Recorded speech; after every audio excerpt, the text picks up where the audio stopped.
तर 2-3 दिवस फॉलो करतो, बट नंतर हे 2-3 दिवस गेल्यानंतर आम्ही पुन्हा पहिले जसं होतो तसं होतं. मग हे कंटिन्यू ठेवण्यासाठी आम्ही काय करायला? एकदम बरोबर आहे. माझ्यासोबत पण होतं. पण पहिल्यांदा तर तुम्ही त्याच्यासाठी म्हणजे सकाळी उठायचं हे जर नियम धरला तर डायरेक्टली जे लोक 8 वाजता उठतात त्यांनी म्हटलं की मी 5 वाजता उठायचं. It's very difficult. कधी 8 चा 7 लावा, 7 चा मग 6:30 करा. एक ही गोष्ट. दुसरी गोष्ट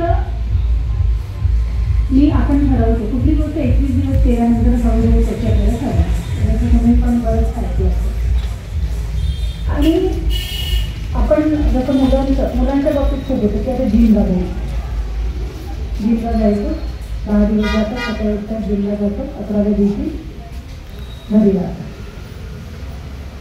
असं करून नाही चालणार. तुम्हाला ठरवायला लागेल की तुमची प्रायोरिटी काय आहे आणि त्यानुसार काम करायचं. ठीक आहे, आज तुम्हाला कंटाळा आला, तुम्ही गेले नाही, आज नाही गेले, उद्या नाही गेले, पण परवा जायचं. आपण काय करतो 2 दिवस मध्ये गॅप दिवशी 3ऱ्या दिवशी जातच नाही. आणि तुझ्यासोबत नाही, सगळ्यांसोबतच आहे. पण मग ती सवय आपल्याला लावणं गरजेचं आहे. सकाळी मॉर्निंगला खूप लोकांना जायला त्रास होतो, उठावं लागतं म्हणून. मग संध्याकाळी जा. मॉर्निंग म्हणजे वॉक करणं हे जर ध्येय असेल तर ते कुठेही वेळ करू शकतात, जेव्हा वेळ असेल तेव्हा.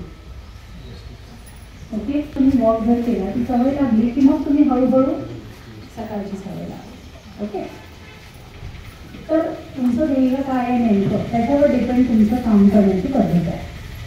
सगळ्यांच्या बाबतीत होतं पण सवय लावा. Good morning, ma'am. I am Tanuja Surgade from class 10. Ma'am, do you think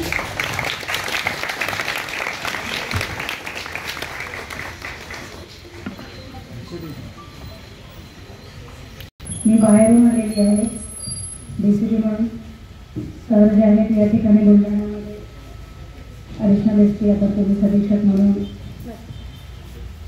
August महिन्यामध्ये जॉईन झालेले आहेत आणि माझ्यापेक्षा दैनंदिन जीवनामध्ये तुम्ही बुलढाण्यामध्ये त्यांना बघणार आहात. बोला. Ma'am, do you think as a lady has physically, mentally limitations while preparation of competitive exam and during in police force limitations are there for any sudden decision? No. Actually, when you have started your study career, जेव्हा तुम्ही अभ्यास तुमचा सुरू करता किंवा तुम्ही competitive exam देता तेव्हा तुमच्या मनात मला कलेक्टर व्हायचं आहे, मला SP व्हायचं आहे, मला DYSP व्हायचं आहे हे डोक्यात असतं आपल्या. मला इंजिनियर व्हायचं आहे म्हणून मी JEEची तयारी करते. मला डॉक्टर व्हायचं आहे म्हणून वगैरे काय असेल ती एक्झामची मी तयारी करते. मला DYSP मला काहीतरी वेगळं करायचं होतं म्हणून मी MPSCची तयारी केली आणि ती तयारी केल्यानंतर मला जेव्हा ती पोस्ट मिळाली तेव्हा मी त्या खात्यात आली आणि त्या ट्रेनिंगने मला तयार केलं. तुम्ही कलेक्टर असेल किंवा वेगवेगळ्या प्रशासकीय अधिकाऱ्यांमध्ये जे सिनियर ऑफिसर्स असतात ते जेव्हा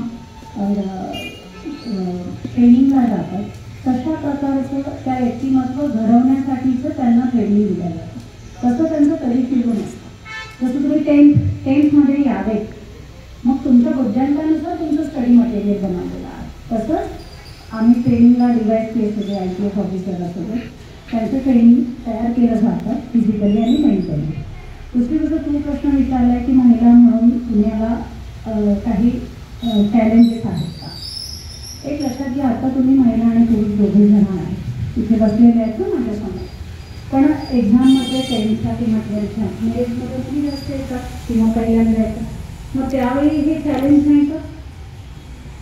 आयुष्यामध्ये वेगवेगळी चॅलेंजेस येणार आहेत पण तुम्ही त्याला स्त्री पुरुष न म्हणता एक व्यक्ती म्हणून त्याला बघितलं पाहिजे. आणि दुसरी गोष्ट जेव्हा तुम्ही त्या पायरीपर्यंत येता सिलेक्शन झाल्यानंतर जर तुम्ही JEE केली आणि तुम्ही इंजिनिअरिंग घेतलं किंवा इंजिनिअरिंगमध्ये तुम्ही त्या फील्डमध्ये मास्टर करणार.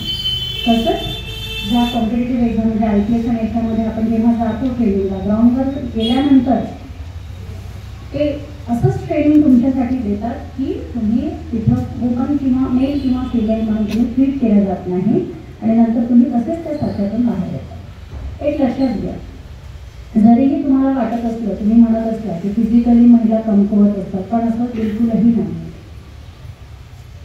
हे ठीक आहे, थोडं कमी जास्त एक 10% 5% जरी असला तरीही प्रत्येक स्त्री म्हणून महिलांमधले गुण आणि पुरुष म्हणून पुरुषांमधले गुण, ह्या गुणांमुळेच मेंटली आणि फिजिकली आपण स्ट्रेंथ असतो. सगळी स्ट्रेंथ इथे आहे. ही स्ट्रेंथपेक्षा